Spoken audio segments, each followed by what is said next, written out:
media sosial Jadi banyak bagaimana yang akan menjadi viral ya beberapa hari ini ya. sempat tertangkap sempat terlihat tidak menggunakan busana secara lengkap. Iya. Nah, apakah ini karena depresi, kemudian apakah kita bisa menanggulangi depresi? Kita nanti akan berbincang. Sudah ada psikiater. Ada Pak Gerald Maria, selamat pagi. Dan juga kita masih bergabung dengan Pak Argo Yuwono di ujung sana. Pak Argo, kalau melihat dengan apa yang terjadi menjadi perhatian masyarakat ketika ada seorang wanita yang berbelanja di sebuah apotik, nyaris bugil begitu Pak. Pihak kepolisian sudah memanggil keluarga dan juga VM sendiri. Kalau sampai sejauh ini Pak, perkembangan terakhir dari kasus VM ini seperti apa Pak Argo? Dengan kita melihat ada seorang perempuan ya yang tidak berbusana di tengah kota, itu merupakan suatu kejadian yang tidak pantas di situ. Ya tentunya dari pihak kepolisian kemarin kan sudah mengamankan yang bersangkutan dan kemudian juga sudah melakukan pemeriksaan yang didampingi oleh tantenya. Jadi setelah yang bersangkutan ini ya, yang sekitar umur 26 tahun ini, kita periksa oleh penyidik, jawabannya tidak sesuai dengan apa yang kita pertanyakan, Pak. Jadi setiap kita tanya A, dia jawabnya B. Dan semuanya mengarah kepada seksualitas, mohon maaf ini, mengarah ke seks semuanya, setiap kita pertanyakan. Jadi tentunya penyidik belum bisa artinya menyelesaikan pemeriksaan semuanya, dan kita sudah mengklarifikasi kepada tantenya ya, tantenya bahwa yang bersangkutan itu setelah bercerai dengan suaminya, dia merasa ada suatu kegiatan yang tidak normal itu di situ. Nah, jadi yang bersangkutan sudah beberapa kali diperiksakan ke kedokteran sehingga diberi suatu obat penenang ya. Dan kemarin juga yang bersangkutan tersangka yang tidak menggunakan busana ini kan juga ke apotek membeli suatu obat ya. Dan dari hasil pemeriksaan juga dari tantenya ya,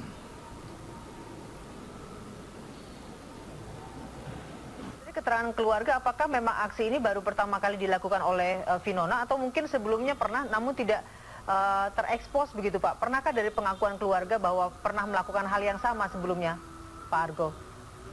Ya tentunya kan setiap saat keluarganya selalu mendampingi terus setiap kemana. Kemarin yang bersangkutan turun sendiri dari rumahnya, kemudian naik taksi kemudian di dalam taksi dia melepas semua busananya, kemudian dia jalan mencari obat ke apotek Dela Roxy di situ. Memang dia sudah sedang dalam perawatan di rumah sakit Omni nggak salah kemarin itu dari tantanya itu. Dan juga dia mengkonsumsi beberapa obat ya sebagai obat penenang. Kemarin juga sudah kita lakukan tes urin ya sama penyidik, juga hasilnya memang ada mengandung obat yang diminumnya. Dan untuk sementara ini kita belum bisa menyelesaikan pemeriksaannya karena yang bersangkutan setiap kita tanya dia selalu menjawabnya ke arah seksual ya, ke arah seksual. Jadi penyidik belum bisa merampungkan. Demikian, Mbak. Baik, kalau selanjutnya proses hukumnya seperti apa, Pak Argo? Membuat laporan polisi berkaitan dengan undang-undang pornografi ya. Tapi itu berkaitan untuk kegiatan yang bersangkutan melakukan kegiatan tanpa busana di tengah kota. Tetapi namun karena ini nanti kita periksa apakah yang bersangkutan inilah normal atau tidak. Tapi kita membutuhkan nanti saksi ahli atau kedokteran yang nanti akan kita periksa berkaitan dengan yang bersangkutan. Memang kalau nanti yang bersangkutan itu mengalami gangguan kejiwaan atau apa kan kita tidak bisa melanjutkan penyidikan ini dulu, Mas.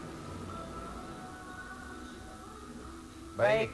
Nanti kita kembali ke Pak Argo lagi. Terima kasih Pak. Pak Argo atas waktunya karena Pak Argo punya kegiatan lain hari ini sudah mulai sibuk ya. Terima kasih untuk waktunya Bapak. Selamat pagi Pak Argo. Nah, Pak Mario, kalau kita dengarkan bagaimana pemeriksaan terhadap FM itu oleh pihak kepolisian, ini apakah bisa disimpulkan bahwa FM ini mengalami depresi? Ya, jadi saya ingin mengutip apa yang Pak Argo sampaikan, bahwa seseorang berbusana yang tidak layak atau tanpa busana di tempat umum adalah sesuatu yang tidak wajar. Iya. Jadi kalau seseorang itu berbusana, kita tidak berbicara tentang FM saja, tapi kita berbicara pada masyarakat pada umumnya. Sesuai dengan norma yang kita anut di Indonesia, norma ketimuran, itu sesuatu yang barangkali di luar. kewajaran. Jadi kalau kita di dalam kamar mandi barangkali atau di dalam kamar sendiri mungkin hal Itu yang hal yang biasa, wajar. Tetapi kalau sudah ke tempat umum itu tidak wajar. Nah, tentu kita harus telusuri hal-hal apa yang bisa menyebabkan seseorang itu berperilaku tidak wajar, atau dalam bahasa di profesi kami itu daya nilai sosialnya terganggu. Daya nilai sosial. Jadi namanya, ya. artinya kalau saya mau melakukan sesuatu, saya harus mengukur dulu pendapat orang yang seperti Pak Argo bilang tadi, tidak wajar, memalukan tidak. Nah, kalau seseorang punya daya nilai sosialnya terganggu, itu ada beberapa komponen gangguan jiwa yang bisa menyebabkan. Perlu diketahui oleh masyarakat bahwa di Indonesia ada pedoman penggolongan diagnosis gangguan jiwa yang disusun oleh Kementerian Kesehatan tahun 2003. Nah, menurut buku itu, orang-orang yang kehilangan daya nilai sosial itu pertama adalah kelompok gangguan jiwa yang disebut gangguan mental organik. Ada penyakit di tubuh membuat timbul gangguan mental. Contoh misalnya pada beberapa orang yang mengalami penyakit epilepsi, ya, epilepsi lobus temporalis, bisa tiba-tiba dia lari dari rumah, dalam sepersekian menit tiba-tiba udah kembali lagi. Loh, kenapa saya nggak pakai baju? Nah, padahal dia mungkin pada waktu melakukan tindakan itu dalam kondisi gangguan epilepsi. Kedua, gangguan jiwa yang diakibatkan oleh penggunaan zat, nafsa, narkoba. Jadi ada zat-zat tertentu membuat si pengguna menjadi kehilangan rasa malu, kehilangan rasa takut, sehingga dia Itu bisa dinamakan gangguan jiwa juga ya?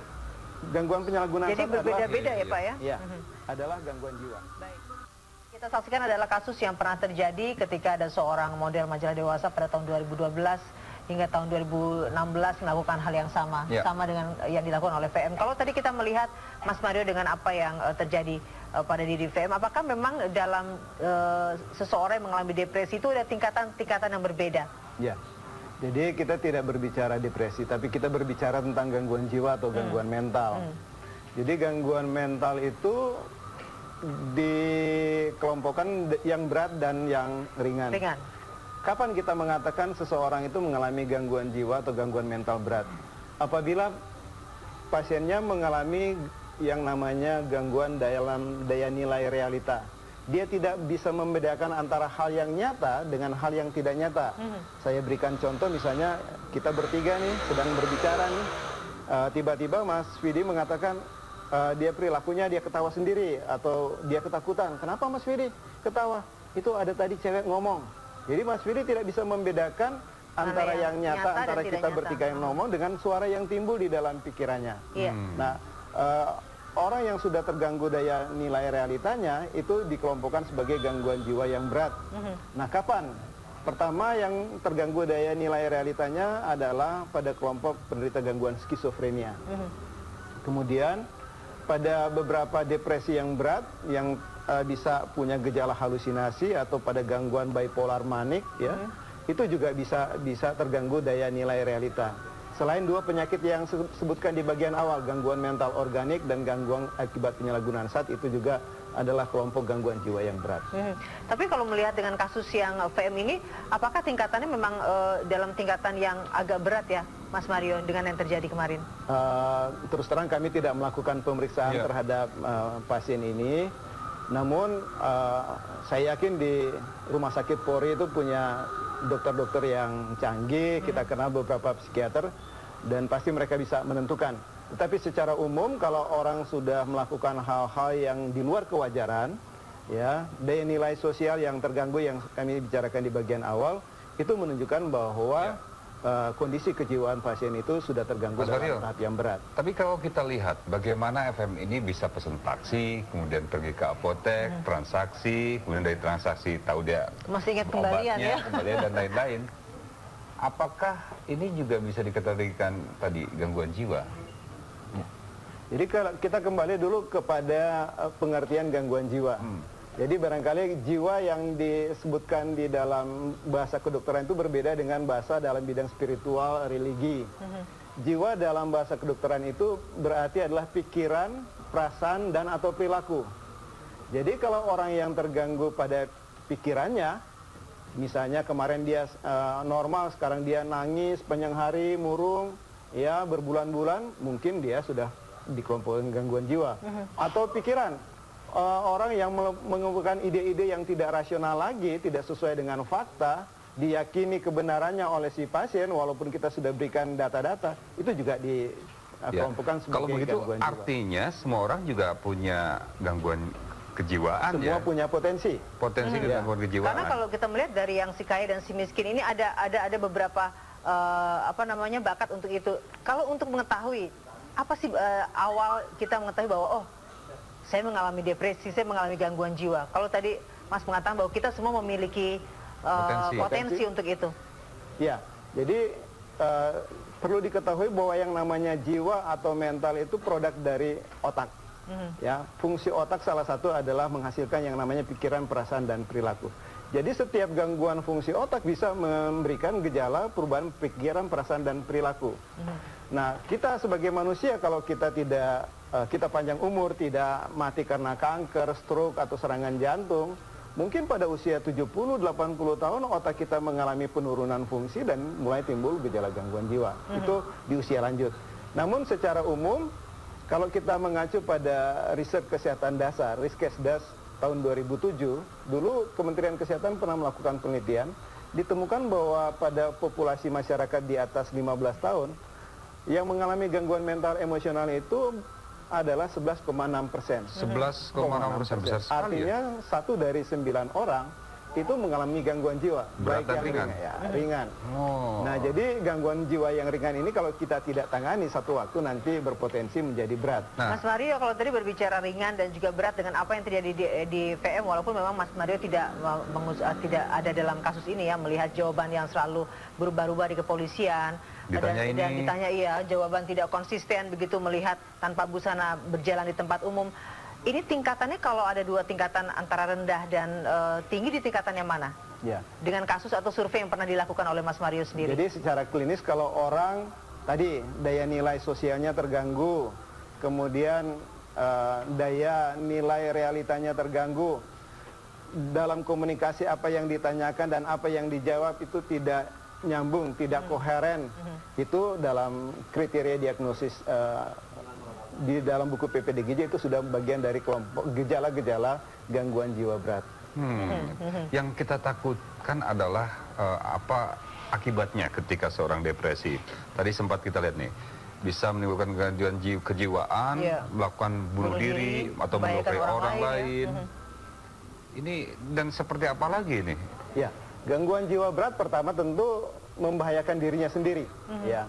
Dia bisa misalnya berjalan, ditabrak, dia tidak memikirkan dampak. Kedua, dia bisa membahayakan orang lain. Ada kelompok-kelompok gangguan jiwa yang gejala utamanya halusinasi atau waham, delusi, keyakinan yang keliru, di mana misalnya halusinasinya menyuruh orang itu melakukan tindak pidana pada orang lain, misalnya pembunuhan atau pengerusakan ataupun melukai orang lain. Nah, jadi bisa membahayakan dirinya maupun orang lain. Mas Mario, kalau melihat dengan kasus ini, apakah memang keluarga memiliki peran yang penting untuk ada terus di samping seseorang yang misalkan dia mengidap depresi ringan dan tinggi, untuk selalu mengingatkan begitu dengan apa yang dilakukan? Ya, pada prinsipnya kalau gangguan jiwa berat nomor satu itu pengobatan. Pendekatan itu obat dulu ya. Kalau pasiennya sudah terkendali gejala penyakitnya, sudah bisa berpikir, peran keluarga itu sangat penting untuk mendorong satu, pasiennya mau berobat secara teratur, kemudian melakukan hal-hal aktivitas yang produktif bagi dia sehingga timbul kebanggaan dan dia mau mempertahankan kondisi mental yang sudah dicapai pada waktu melakukan pengobatan. Jadi obat-obatan dulu, kemudian baru proses selanjutnya, terutama dari dan keluarga punya peran yang penting ya Mas ya? Keluarga sangat penting karena keluarga ini yang nanti menjadi caregiver, ya, pengingat, penolong ya pada waktu dia mengalami gangguan.